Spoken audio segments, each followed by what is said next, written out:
this knife roll was like 140 euros, which is actually quite cheap if you consider this is all leather and it's beautifully made, and knife rolls that look and feel similar are usually more than double the price.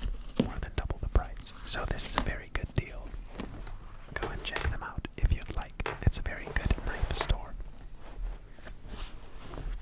I am unrolling the knife roll, and I currently have all of my knives in some knife guards inside of this knife roll, but we'll only be focusing on three of my knives today. Maybe in another video we'll be focusing on some other knives of mine as well. But for now, we're going to start with my nakiri knife, which is my Japanese vegetable knife, vegetable knife.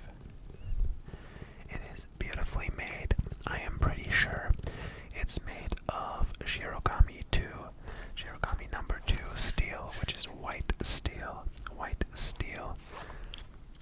But sadly, I don't remember the maker. Next up, we have my Santoku knife, which I believe is Aogami steel, which is blue steel. And again, I'm sorry, but I don't know the maker anymore. And lastly, we'll be focusing on my petty knife. My petty knife is the same as my Santoku knife. It's the same finish, it's the same maker. It's just a different shape of blade. And honestly, in day-to-day use, I think I use my petty knife maybe the most out of all of my knives. So let's go ahead and close this knife roll back up. Making sure these straps are closed, fastened, and secure, so the roll does not open when I lift it up.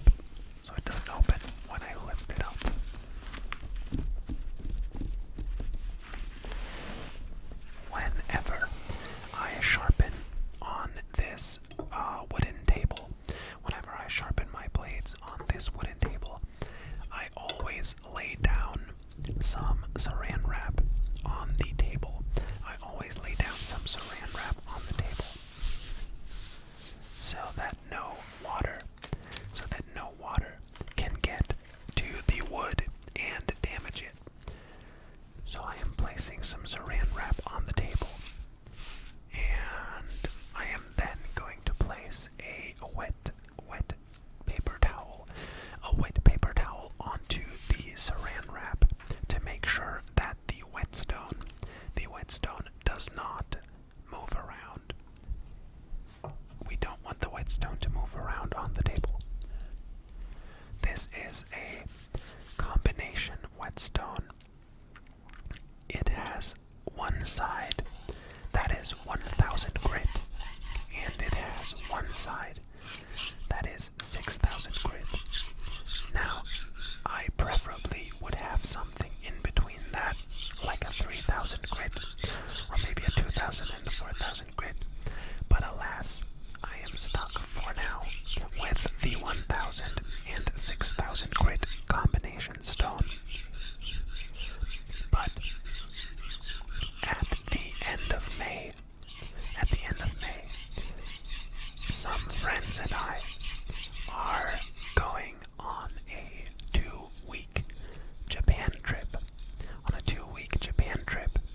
and I am quite excited for that.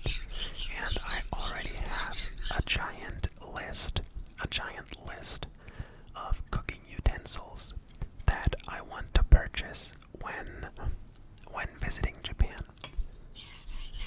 I hope I don't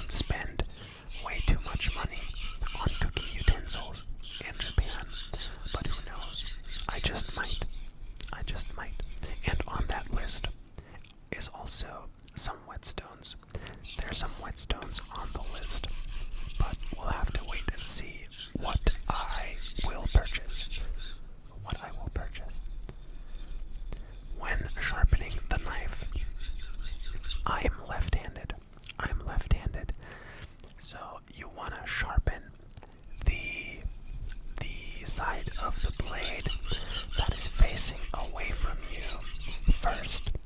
So I am sharpening, when I'm holding the blade, the left side of the blade for about 70% of the sharpening. I'm doing 70% on one side and 30% on the other side.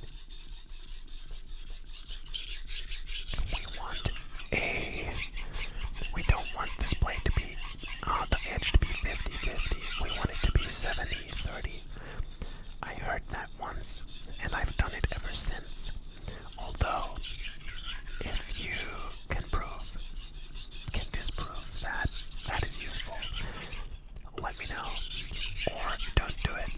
But I've always been sharpening 70% on the left side and 30% on the right side of the knife.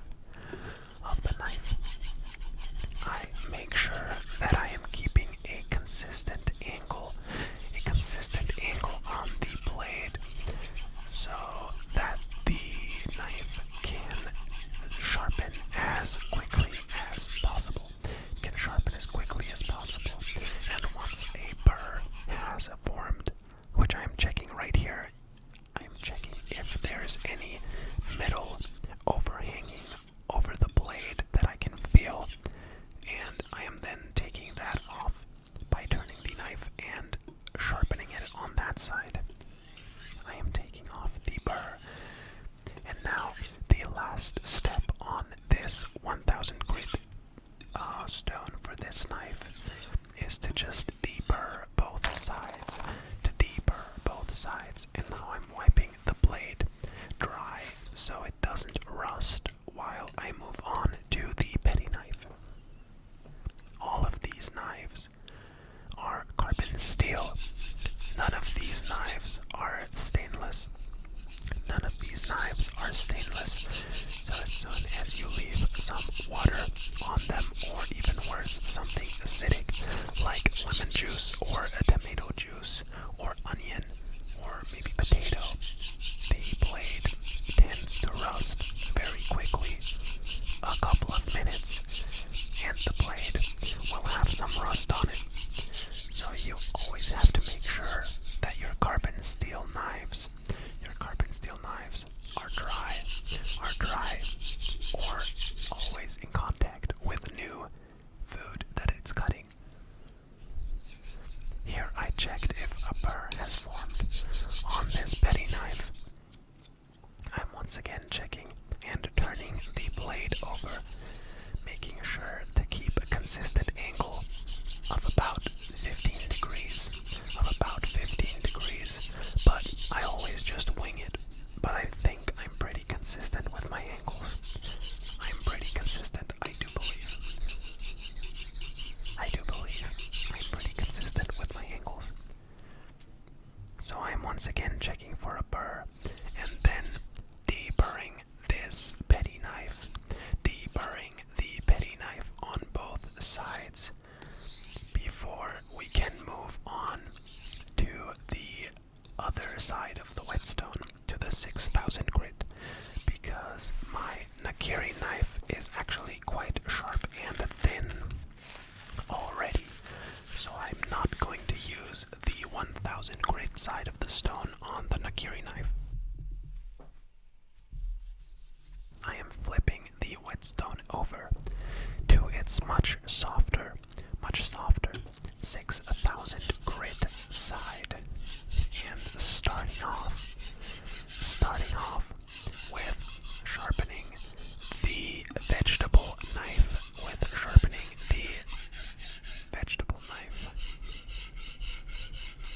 again making sure to stay as consistent as possible with my angle, and checking if a burr has formed.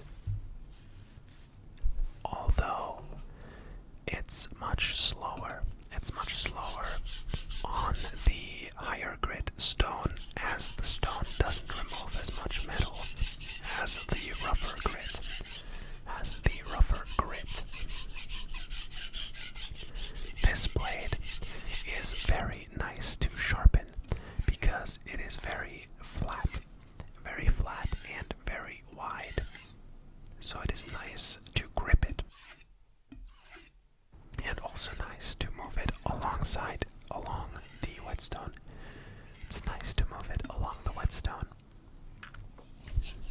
I'm adding some more water and starting to sharpen the Santoku knife on the 6000 grit side of the whetstone. 6000 grit side of the whetstone. This side is mostly used to polish the blade, or remove any micro burrs that have formed over time when cutting. So, like with my vegetable knife, with my nakiri knife, I just have to use this 6000 grit side for a couple of minutes. And the knife is as good as new. It's very sharp again after that. Much like using a honing rod. Only with a honing rod, you just bend the burr straight. You bend any edges of metal that have curved straight again with a honing rod. And with a whetstone, you remove that metal. You remove the metal and expose a new cutting edge. I've now moved on to the final knife, to my petty knife. And we're going to give that a quick pass on this 6000 grit whetstone again before finishing up all of the 3 knives. I am then going to wash the 3 knives and dry them off, as well as wash the whetstone, because we don't want any metal bits and bits of removed whetstone to be on the whetstone. So we're gonna wash it off. I hope you enjoyed this video. I'm not gonna be talking while we do the cutting tests. I'm gonna let you enjoy those. And yeah, if you like the video, make sure to drop me a like or a subscribe.